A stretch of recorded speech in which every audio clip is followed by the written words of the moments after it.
Black, that's the package that you came in. African, Ethiopian, Nubian, melanin. Baby, that's your brown skin. You should let me drown in. Let me hold you down in. Hey guys, my name is Tanaye White. Thanks for coming back to my channel. Today I'm going to be talking to you about my update on my 1-year hair anniversary from giving myself the big chop. So be sure to like this video, comment, and subscribe. Thanks. Before I get started into this video, I'm going to talk about the actual type of hair I have. So as you can see, I have 4C hair. Duh. I have 3C hair in the crown of my head right here. And then, shockingly, I have 1A hair. They stick up in little patches all over my head, and sometimes it's a pain in the ass to just blend it all together when I do a twist out or something like that. And it also makes it look like my hair isn't all trimmed from all the perm, and that's not the case. I just have straight hair in this head too. It's crazy. But what's really cool about this whole process of going natural is that it's very clear that I'm mixed with other ethnicities, and I'm definitely inspired more than ever to try and figure out what exactly I'm made up of. So definitely sometime later this year I'm going to take one of those DNA tests to figure out what exactly I am. Okay, so today I'm going to be talking to you all about what inspired me to go natural, why I went relaxed in the first place, my favorite products that I use, and how my environment has been reacting to the way my hair is. I was inspired to go natural June of 2016, yeah. That's when I had my last relaxer, and I was inspired to go natural mainly by my surroundings. At the time I worked in an office where there were a lot of black people, and I had a lot of black women around me who all were natural. They had fros or short buzz cuts or dreads, and I definitely want to say that influenced my decision to finally embrace my natural hair. Also, my family. One of my cousins, Jessica, she had gone natural years ago, and her fro now is just so large and beautiful. And I would always ask her questions about how the process was and how she feels about her hair now. She told me that she just had nothing but pleasant experiences going natural. And also, my hair was breaking a lot when I was relaxed. I had a decent length of hair about down to here, but in the back there was so much breakage to the point where it looks like I was bald. And also I would always wear it in ponytails or in buns for whatever reason. So my hair is just really damaged and ready to just be shaved one way or another. Okay, so I don't know the exact reason I was relaxed in the first place. From what my mom tells me, when I was about 5 or 6 years old, that's when I got my first relaxer. I think it was 6. And from what I remember, I had just moved from Baltimore, Maryland to Connecticut. I was the only black person in my elementary school, and I was the new kid, so I hated everyone, you know, asking me, oh, why do you have those barrettes in your hair? Oh, your hair's so different. Can I touch it? Can I play with it? Oh, I see the beads in your hair. I want those.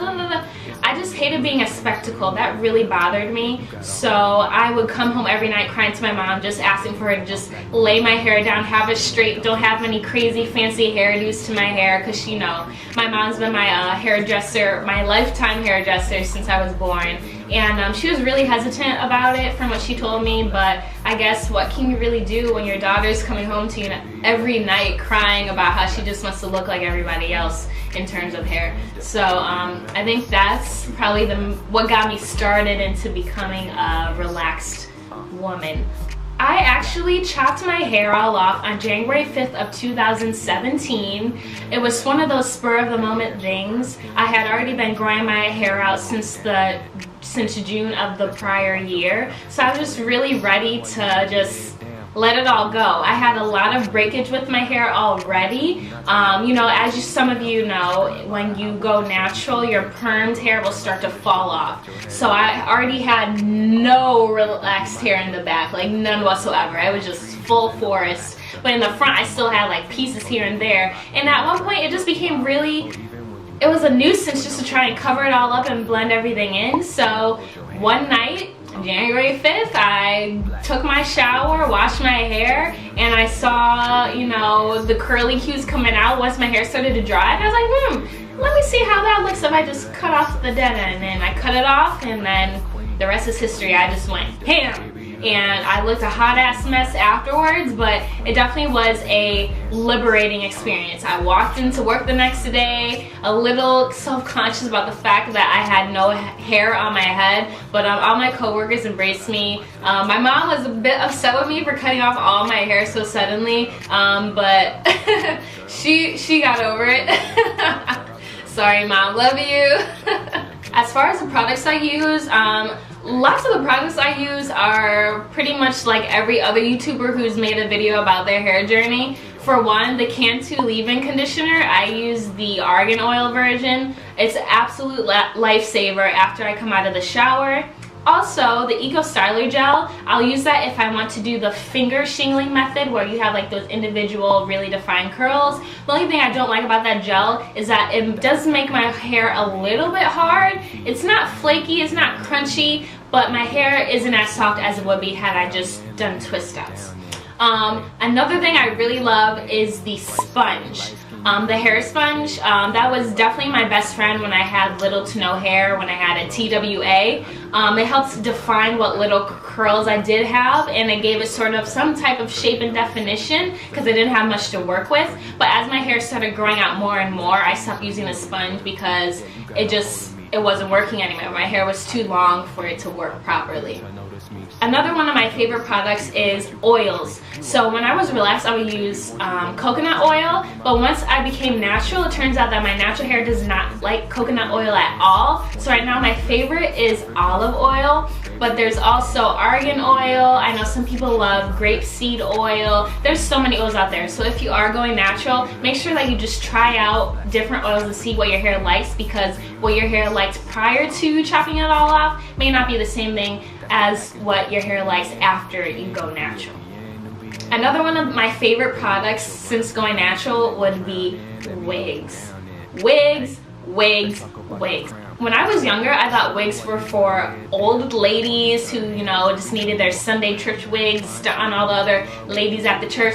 But no, wigs have come such a long way. I have, I think, 5 wigs now. I have like a super duper short one. I have a bob. I have a light bob. I have a long, like, synthetic one, and then I have my favorite one, which is my Brazilian wavy wig. And I switch them up like that. Like every week, it's a different.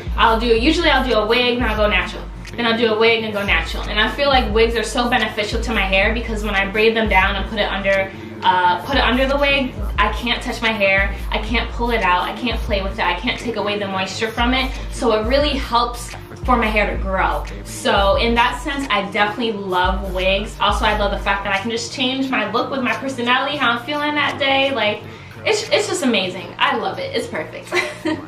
Wigs are great. In terms of how my environment reacted towards me, I would say it's definitely nothing but positive.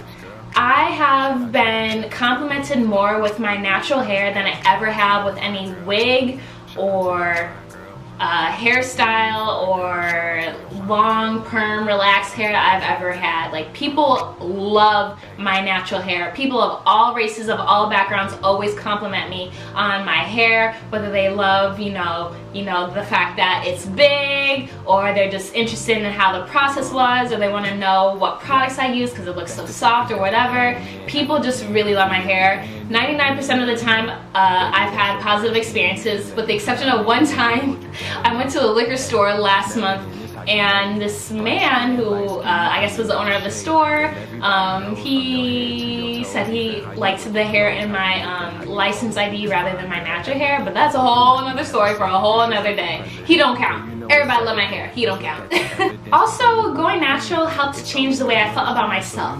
I'm relatively a confident woman, you know. I'm secure in myself, but when I went natural, I just felt so much more centered, grounded with myself. I feel more at peace with myself. I feel like I accept myself more. I just feel like even stronger than ever. I feel like I can do anything. Like, cutting my hair off was just such a revelation about how much better I could feel about myself. I didn't think it was possible, but girl, you can't tell me nothing. I love myself. Like, it's just been such an amazing journey, and I really wish I was natural my entire life, because being relaxed definitely limited me into the feelings I could have about myself, if that makes sense. Alright guys, thank you so much for watching my video. Be sure to like this video, comment down below with any questions you may have, and subscribe. Of course, always subscribe, because I'm going to be pumping out more videos this year, more than ever. So please stay tuned and support me. Love you. Bye.